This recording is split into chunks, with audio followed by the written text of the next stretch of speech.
Assalamualaikum warahmatullahi wabarakatuh dan salam sejahtera.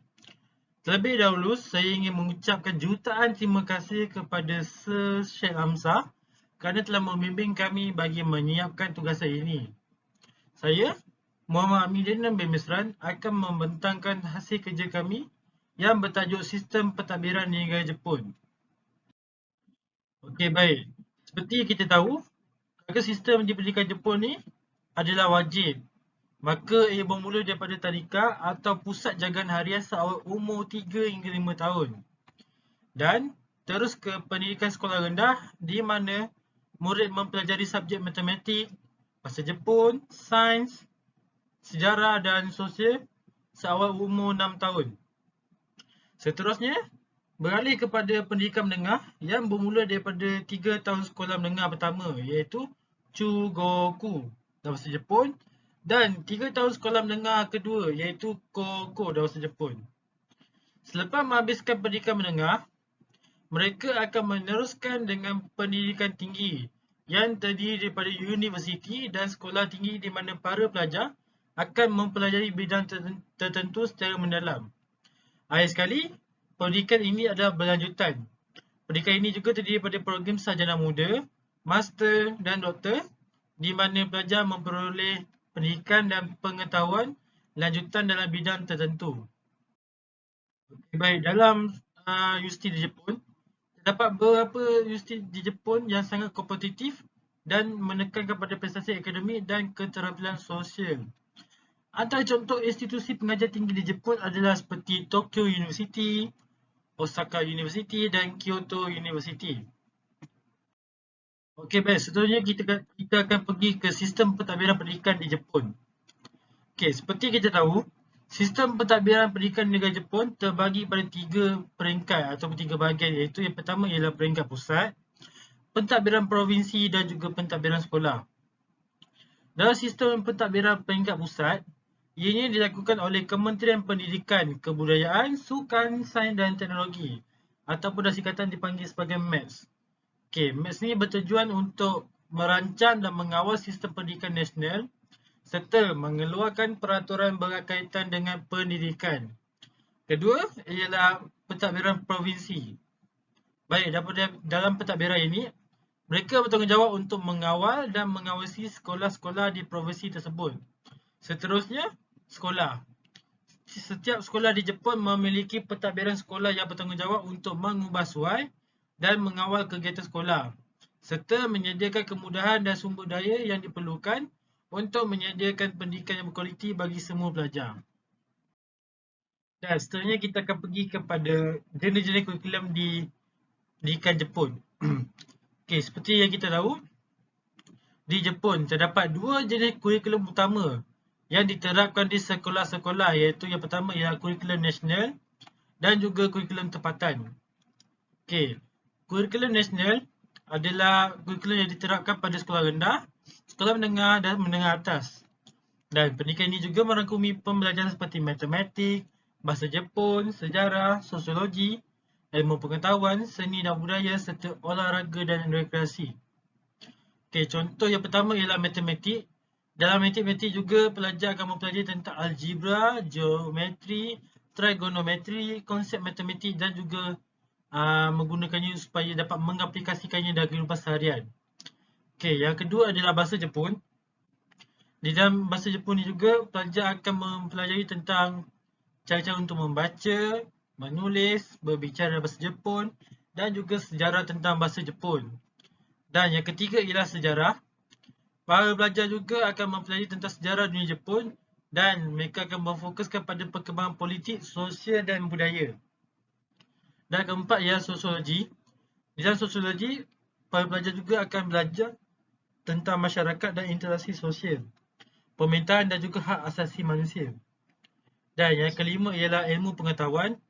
Dalam ilmu pengetahuan juga, para pelajar akan mempelajari tentang biologi, kimia, fizik dan geologi. Dan mereka juga mempelajari tentang dunia alam dan proses-proses yang terjadi di dalamnya. Okey, yang terakhir ialah seni dan budaya. Di dalam seni dan budaya juga, para pelajar akan mempelajari tentang muzik, tari menari, teater dan reka bentuk grafik. Dan ini juga dan pelajar juga mempelajari tentang sejarah dan teknik dalam berbagai bentuk seni dan budaya di Jepun. Okey, seterusnya adalah kurikulum tempatan. Okey, kurikulum tempatan ni adalah diterapkan oleh sekolah-sekolah yang berada di bawah pemerintahan tempatan dan biasanya merangkumi pendidikan yang lebih khusus dan mengacu kepada keperluan tempatan. Misalnya, sekolah di daerah kampung mungkin memasukkan pembelajaran tentang pertanian dan sementara sekolah di kota besar ataupun bandar mungkin memasukkan pembelajaran tentang teknologi. Contoh kurikulum tempatan di negara Jepun adalah budaya daerah, persekitaran, sejarah tempatan, pertanian, industri lokal dan seni dan budaya tempatan. Okey, seperti contoh dia yang pertama ialah budaya daerah. Dalam budaya daerah ni, pelajar akan mempelajari tentang budaya, adat istiadat dan sejarah daerah setempat mereka. Dan yang kedua ialah persekitaran. Dalam persekitaran juga, para pelajar akan mempelajari tentang ekosistem, lingkungan hidup dan peranan manusia dalam memelihara persekitaran sejagat. Dan yang ketiga ialah sejarah tempatan. Pelajar juga akan mempelajari sejarah daerah setempat baik dalam peringkat nasional maupun di peringkat internasional. Dan keempat ialah pertanian. Dalam pertanian juga, para pelajar akan diajarkan tentang cara penternakan, pertanian dan teknik-teknik pertanian. Dan yang kelima ialah industri lokal. Dalam ini juga, para pelajar akan mempelajari tentang industri dan perdagangan daerah setempat serta proses penghasilan dan pembuatan produk. Dan yang terakhir sekali adalah seni dan budaya tempatan. Para pelajar juga akan mempelajari tentang sesi dan budaya daerah setempat seperti tari menari, muzik dan hasil kraftangan yang terdapat di daerah masing-masing di Jepun. Seterusnya kita akan pergi kepada fakta mengenai Jepun. Terdapat 7 fakta menarik tentang pendidikan di negara Jepun. Yang pertama adalah pendidikan wajib. Seperti yang kita tahu, pendidikan di Jepun adalah wajib untuk yang berumur 6 hingga 15 tahun. Dan 9 tahun pengajian adalah 6 tahun di peringkat sekolah rendah dan selebihnya 3 tahun adalah di peringkat menengah rendah. Kedua, kepentingan adab dan akhlak. Masyarakat Jepun juga menekankan setiap pelajar mereka untuk belajar menjaga kebersihan dan menghormati orang yang lebih tua. Dan para pelajar juga akan mengemas sendiri setiap persekitaran yang digunakan untuk belajar. Ketiga, guru dipandang mulia. Guru juga dihormati oleh masyarakat dan gaji guru di sekolah rendah kadang-kala lebih tinggi berbanding dengan pensyarah permulaan yang berada di peringkat universiti. Dan kebanyakan guru di sekolah rendah adalah golongan yang berijazah. Dan seterusnya ialah kerjasama ibu bapa dan guru. Kerjasama ini lebih ketara dengan kadang-kala ada ibu bapa yang bersama anaknya dalam kelas tambahan dan turut sama membantu guru memberikan tunjuk ajar.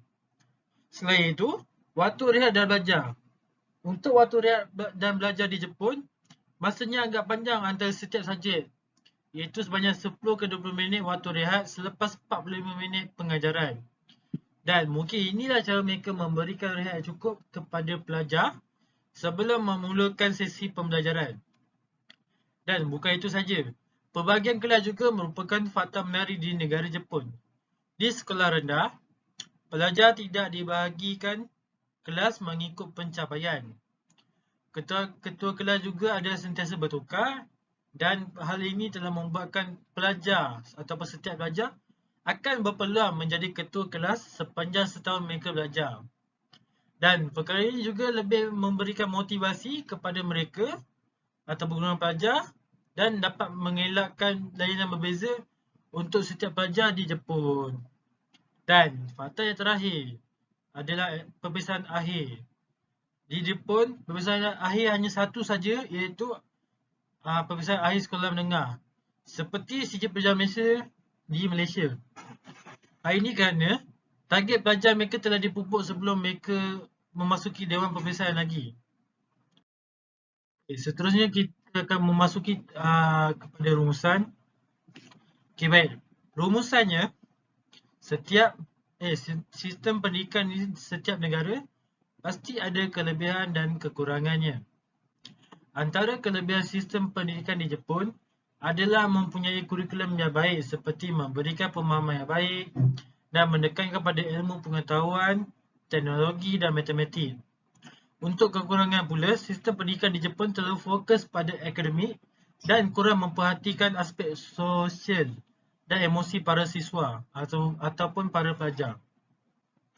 Dan ianya berbeza di negara kita.